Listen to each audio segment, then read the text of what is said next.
It's May 12th, 1191, and another remarkable event is about to be uncovered by Arion, Rebecca, and Olly, the Retrospectors.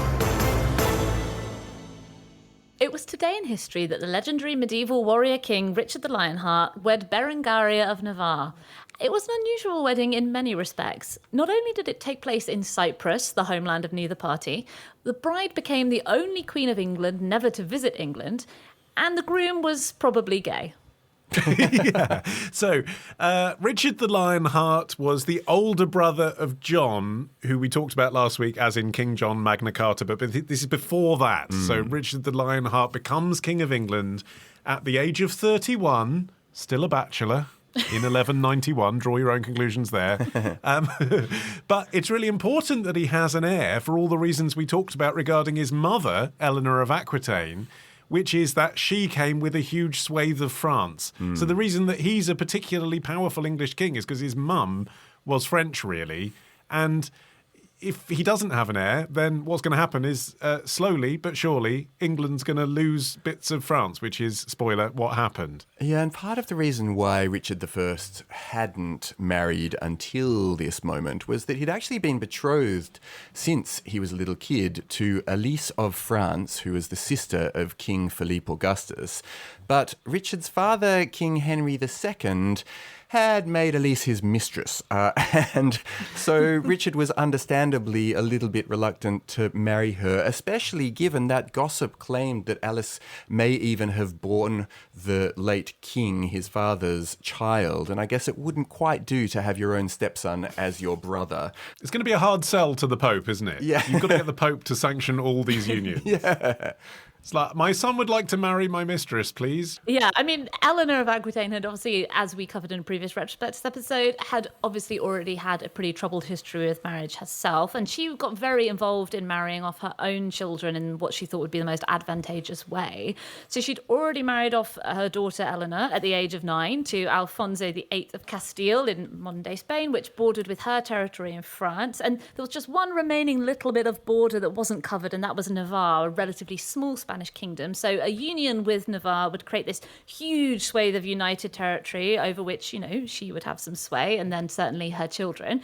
So she set on Berengaria of Navarre, who was a few years younger. She was in her early or mid-20s at the time, you know, practically a crone. She was really on the shelf. Wow. She was in double digits. But she was, I mean, it wasn't, I tell you what, she wasn't on the shelf for lack of being attractive. Lots of contemporary chroniclers said that she was very fair, which they kind of had to say at the time. But also more, the chronicler Ambroise describes her as a wise maiden, noble, brave and fair, neither false nor disloyal. I'm not hearing attractive there. No. I mean, fair. Fair. Well, the other advantage that she represented was that she was going to bring a not insubstantial dowry that for Eleanor of Aquitaine, she thought this would help her kid, Richard, put together the finance that he needed to run his third crusade. And that, you know, was really in her thinking when this whole thing started up. And Eleanor actually went to pick up Berengaria herself. I mean, fierce woman. She's now pushing 70 years old. Yeah.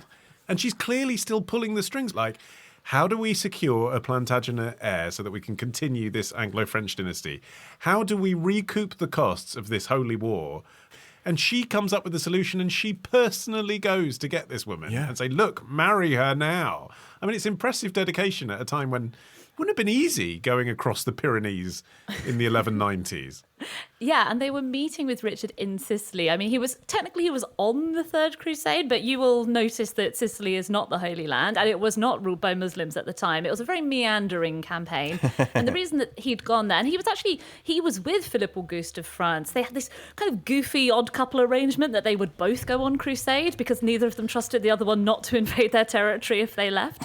So they were stopping off in Sicily because Richard's sister Joan, who had been married to the King of Sicily, who had died, she'd been imprisoned by his cousin and usurper, Tancred, so they were stopping off there to smoothen all of that out, which they did. And during this time, Richard was also able to kind of tactfully break off his engagement to Philip's sister Elise, the one who was reportedly sleeping with his dad. and discreetly get Berengaria brought out to Messina where he was waiting. But the problem was that it was Lent and they couldn't get married. Well, really? Oh, Well, I this, mean, when- it's again, Lent. It's just, it's not a great time for me. Yeah, this is sacrilege. I mean, I don't know. When your mum, who's the queen of two nations, says you can get married to this woman, and the Pope's into it, I don't think you can bring up Lent. No, really. There's something else going on. I did look it up, and apparently it's only Good Friday that you're not supposed to get married on, and Easter Saturday. So there are plenty of other days in Lent where you could be getting married if you really always wanted found a to. reason, didn't he? He'd had 20 years of practice of finding reasons not to marry women at this point. Yeah, and his ongoing reason was that he had to keep moving towards the Holy Land, even though he'd just stopped off and enjoyed the wine and the pasta and everything. But he had to get going now. And so now that Berengaria was joined up with Joan, they kept trying to chase him down, basically. So Richard is off trying to get to the Holy Land, and so are they. But Berengaria and Joan then have this catastrophic moment where they're shipwrecked on the coast of Cyprus in this violent storm, and the Cyprians then besieged this ship pretty much to take all the loot. Yeah, and you know what that means, guys? Destination wedding. Because Joan and Berengaria were then imprisoned by Isaac Komnenos, who was the brutal despot, who kind of like eccentric and angry man who had somehow got control of Cyprus and was running it as a personal fiefdom. It was pretty bold, knowing that Richard was going to the Third Crusade, to just abduct his sister and fiancé and be like, this probably won't have any consequences. So Richard arrived, swiftly took control of Cyprus, deposed Isaac, and then decided, I guess, yeah, I mean, at this point, feeling like it's probably time that you have to seal the deal on this marriage after everything that's happened. They got married at the Chapel of St. George in Limassol Castle. We don't know what the ruler of Cyprus had got up to with Berengaria during this period. And for a man that didn't do much that was very noble romantically with this woman, at least stepping in and marrying her did stop there being a stigma around her, which is kind of the least he could do, right? And then, according to some accounts, misses the wedding night before he heads off for 3 years more fighting. Yeah, so she actually travelled in the same direction, ending up in Acre in Palestine. She was accompanying Richard, but it's unclear quite how close to one another they were at this time. His indifference to her as an individual is crystal clear, even from this distance. Yes. He spent 14 months in captivity. He was captured in Austria. And then when he made it back to England in 1194, he had a second coronation, and he didn't invite his wife to it. I mean, that tells you, doesn't it, that they're not having the best relationship. They had been apart for nearly 3 years at this point. And after this, I mean, obviously the records are quite thin from this era. We know that they spent Christmas 1194 together. We know that they attended Joan's wedding in October 1196 together. But that's possibly it. She didn't even attend his funeral. Yeah, and then after his death, I mean, more and more chronicles emerging that suggest that he was homosexual. He may have been having a relationship with Berengaria's brother, Sancho, when he was a teenager, not at the same time he was married to her, but nonetheless you can see why that wouldn't make her his first choice of wife. That he was so close to King Philip II that, according to one chronicler in 1187, quote, "At night the bed did not separate them." That's been seen by some historians as a symbolic way of unifying their countries at night.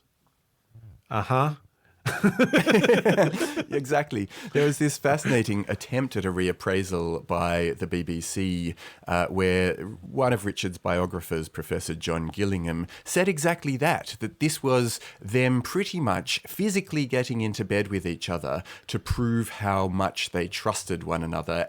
And he sort of went on to say, we still have this phrase, getting into bed with each other, as an idea of, leaders being potentially in one another's pockets on something significant. But it does seem pretty thin. It feels like when you actually jump into bed with a fellow monarch, maybe there's something else going on. Tomorrow. I will definitely shoot the Pope. This is the only reason I escaped from prison. Ditch the ads and get a Sunday episode when you join Club Retrospectors. Patreon.com/Retrospectors.